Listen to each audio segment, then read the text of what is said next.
Good evening and welcome to the first Ted Lasso video of the season. Starting us off is our Ted Lasso video to give us an in-depth Ted Lasso video. Ted Lasso Season 4 Episode 3 is here, and off the back of what I thought had been one of the best, or at least tightest written episodes in ages, we now have a third episode that's still very good. I have some issues here, I almost always do. I like to discuss both the good and bad together in all the shows I talk about, but generally this episode does something brilliant that really excites me, and that's the main thing we're going to discuss. I'm going to talk quite passionately about it, so if you're interested to see what I mean, then stick around and watch this cool train.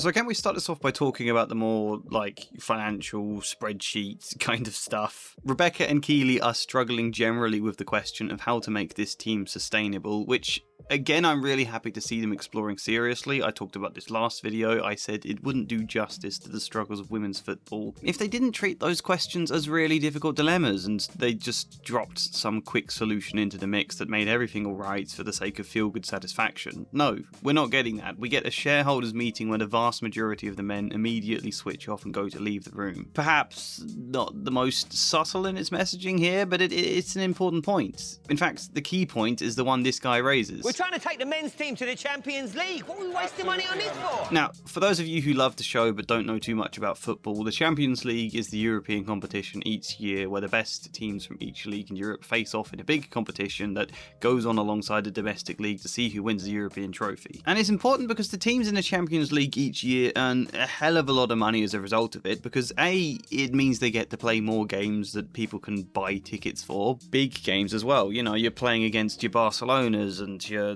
Bayern Munich's, teams that have massive followings and are fans from all across Europe coming to your stadium to watch a game. And then B, more televised games in general. TV companies like Sky Sports, TNT, bloody Amazon, they earn a lot of money from people watching the games they televise, and obviously some of that money then gets paid to the clubs being televised. If you're in Europe, you get to play more games that TV companies are going to pay the rights to show your team play. There's also more opportunities for sponsors. It's a massive deal. In the UK, generally the top 4 teams in the Premier League, plus sometimes a few others, make it into the Champions League, and doing so massively increases their revenue, which can be make or break a lot of the time. Clubs will splash out massively on big name transfers in the hopes to make it into the Champions League, knowing that investment would bring a big return. The argument being made here is that they should be investing everything they've got into trying to get Champions League football reliably and consistently every year. If they can get that every year, it'll boost the club revenue like nothing else will and give them so much more headroom for everything else. If you want to think about women's football, wait until we can reliably afford it. I'm sure that's totally what this guy is saying, with zero shades of sexism underneath. But you know, I'm glad the point is being made here, because again, it is tricky. Sexism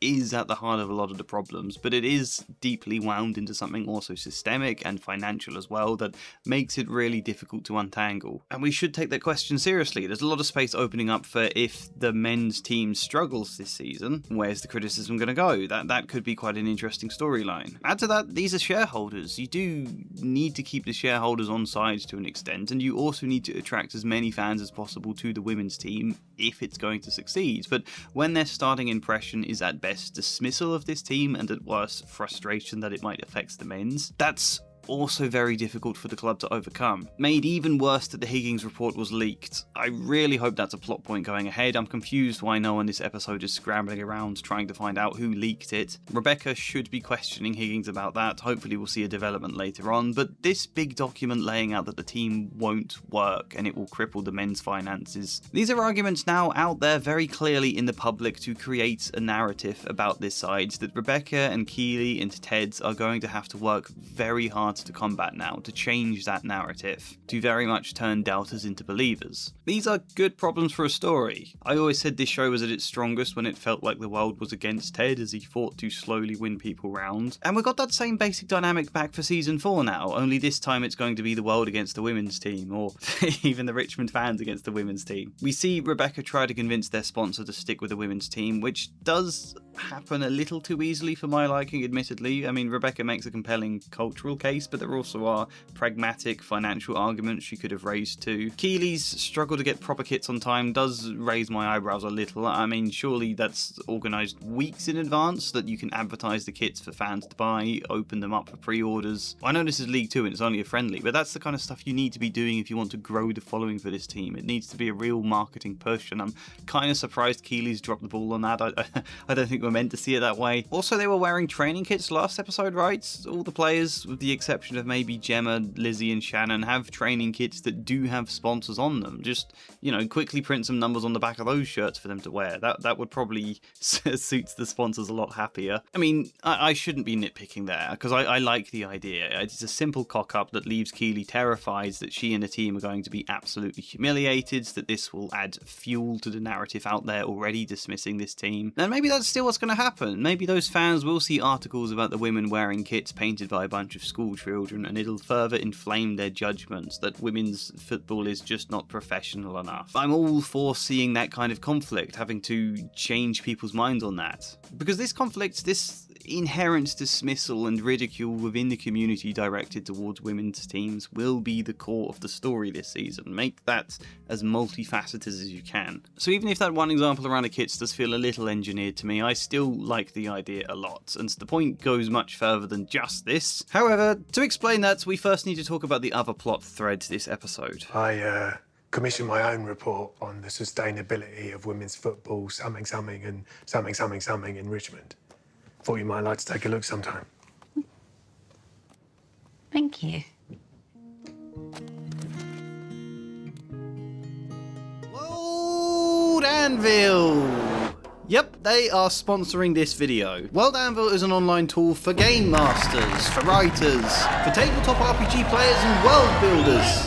An online tool for designing worlds, creating characters, chronicling history, planning and managing campaigns from a plethora of different games. My best friend uses it for our D&D campaign, I use it for planning my novel. Far better and easier than the scraps of random A4 paper stuffed into a drawer that used to constitute my creative process. Not only can I keep everything in one place where I can easily edit anything I want to, but I can create timelines, hyperlinks branching off to specific characters or articles, family trees, a billion other things. You can even link them all to maps, like here's this basic map I made years ago. If I click on the character Tess, it sends me straight to her page where everything is redacted, and that's like the most basic thing you can do with your maps. There's other creators whose world building looks so much nicer than mine. There's a whole community network on World Anvil if that's your thing. There's so many different cool features for everything you may possibly need. In general, there's been lots of great updates recently, making the interface even simpler and smoother than it already was. World Anvil is great. I am genuinely passionate, I hope you can hear that, and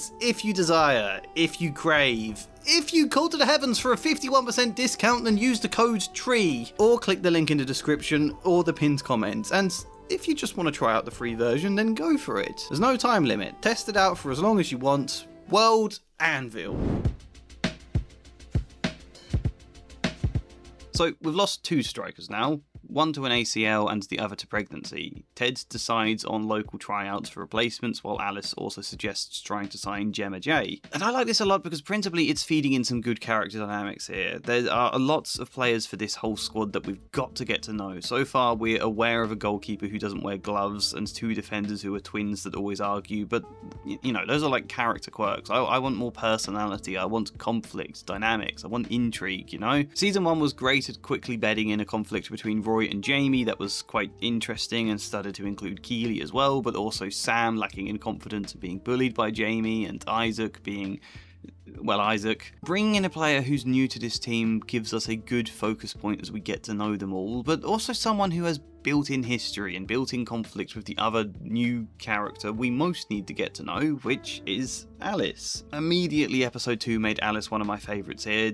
let's do more with her. I'm very intrigued about this now, and I guess I would imagine this history between them. Gemma might be what people do often call a lazy player, one that doesn't train as hard or maybe doesn't run back enough or press as much on the pitch. Lazy, I think, is often an overused word in football. I don't think it's the right word. The men's game is rife with pundits just straight up accusing all sorts of players of being too lazy and too interested in the fame and the money and not the game itself, but failing to ever take into account if a player might be burned out or if there are some serious mental health struggles, or often whether the manager and the culture of the club should be doing more to get the best out of them rather than it all being on the player. You know, normally they ignore all of that and just go, nope, this player is lazy. And it always annoys me. I've gone on a tangent about it. I'm looking at you, Roy Keane. Just because you say things in a no-nonsense, blunt manner doesn't mean they're always accurate, especially not when it's always the same few points over and over and over every single game you're a pundit for. I used to like Roy Keane, but I've gotten worn down by him by the years, okay?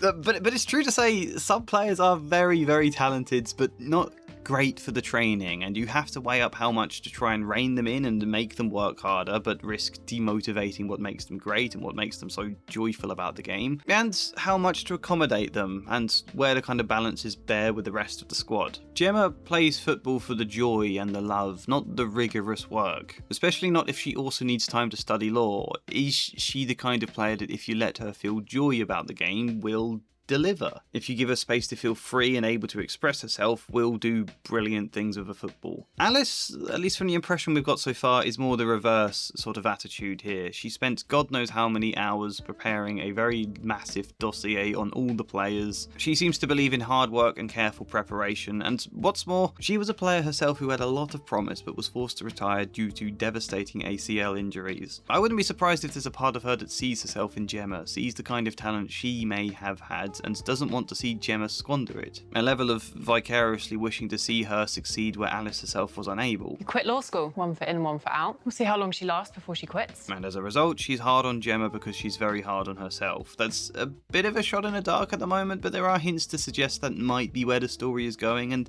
I think that kind of storyline could make for something really interesting. It also opens up more space to explore what it's like for someone who is still young enough to play, who had all of the talent, but due to injury was forced into coaching, forced to watch everyone else play the game. When we explored that with Roy in season 2, I think it was, he was always at the end of a long and successful career. He'd won big things. But with Alice, she still had so much further to go before she was forced to stop. All of that could be really, really interesting to explore, so I'm glad to be feeding in a character that helps reveal more about Alice, about her own struggles, and where she clearly still needs to develop as a coach, which, crucially, when you think about our main character, gives so much space for Ted, because this is the bit he will be very good at. Already he gets on well with Gemma. There's a lot of nice space for a push and pull dynamic between him and Alice where she has things to learn. This is what it's about, creating lots of room for all of your characters to bounce off each other in interesting and unique ways to them. I'm a little surprised by how quickly some of the distance between Ted and Alice has faded this episode. Immediately she's joining in with the references and the pointing. I forgot how much pointing there was in this show. I'm also surprised how she seems totally fine with Coach Beard now being there, because Alice was agreeing to stay on partly due to how much Ted appeared to value her, only to immediately bring in his classic right-hand man. That could leave her feeling like the odd one out. I thought that's where this was going. I'm not really sure what they do with Beard this season. If not that, I suppose Alice is very much a professional. I'm willing to bet the writers do have something up their sleeve, so we can wait and see. I've sort of meandered back and forth this video between half making points, half praising things, adding caveats, not really going anywhere, so is it time I got to the real point?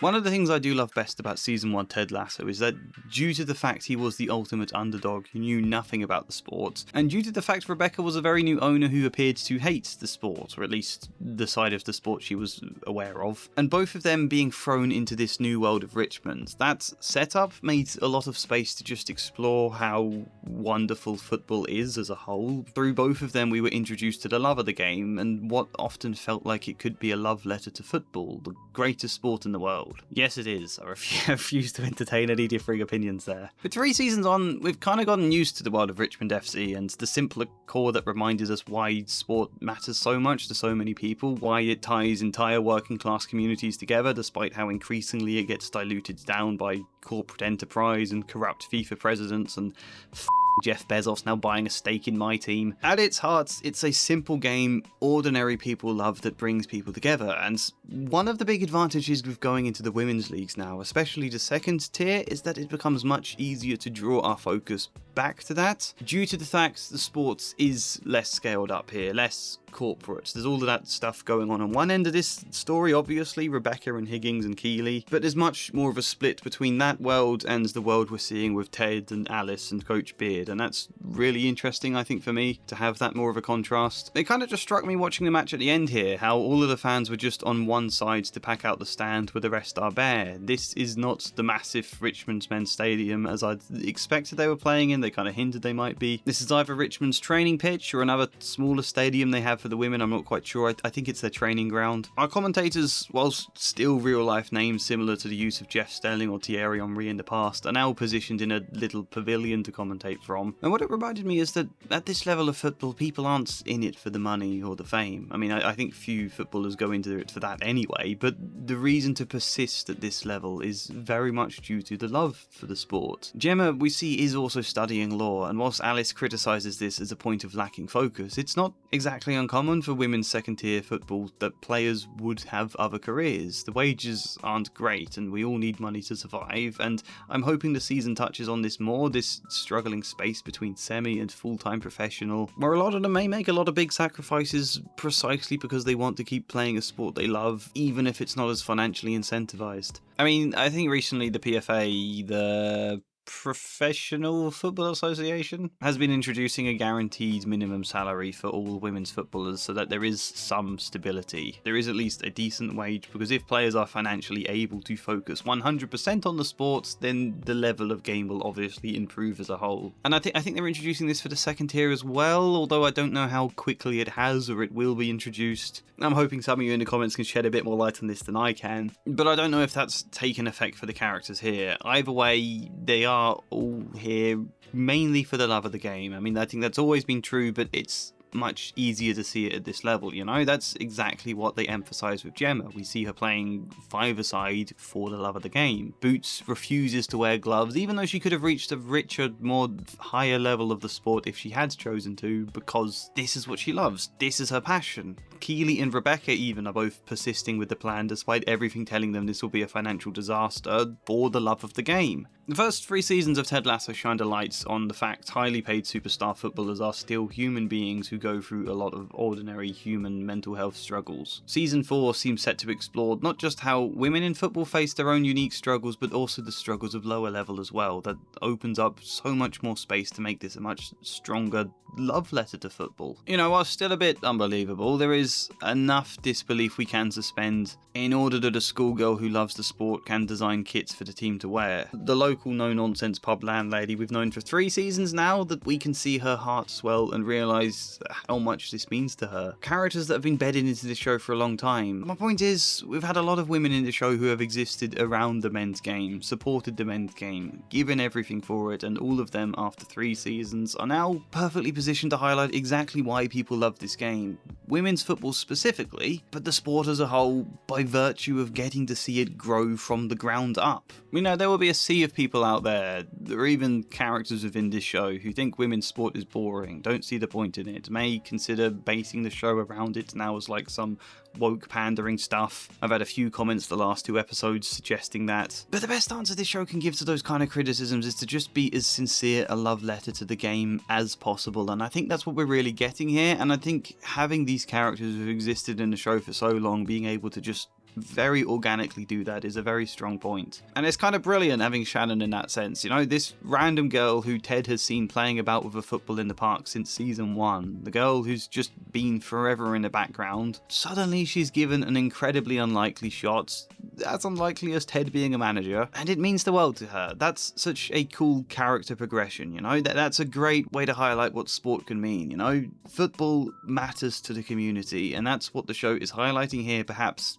better than it has ever done before. Again, by virtue of the fact we're seeing the whole thing grow from the ground up. And I really love it for that. I love also we're getting characters like the physio to just add another dimension of what's life like as a footballer. We're seeing the kit woman. We're seeing as though it's the most natural thing in the world and it doesn't require any great spotlight on it that players can get pregnant. This show is really interested in what it's truly like, and I think that's what makes it so good as a story. That's what makes it so easy to invest in this world and to care about it. I talked last time about how the sport is stuck in a trap where you can't invest much because there's not enough profitable appeal, and because there's not enough investment, people don't take an interest. But you have to break that cycle somewhere by just choosing to invest, no matter if there's profit anytime soon, investing out of love and passion. And whilst I am talking about the financial decision here they're having to weigh up, I think it also applies to all of the fans in a more emotional sense.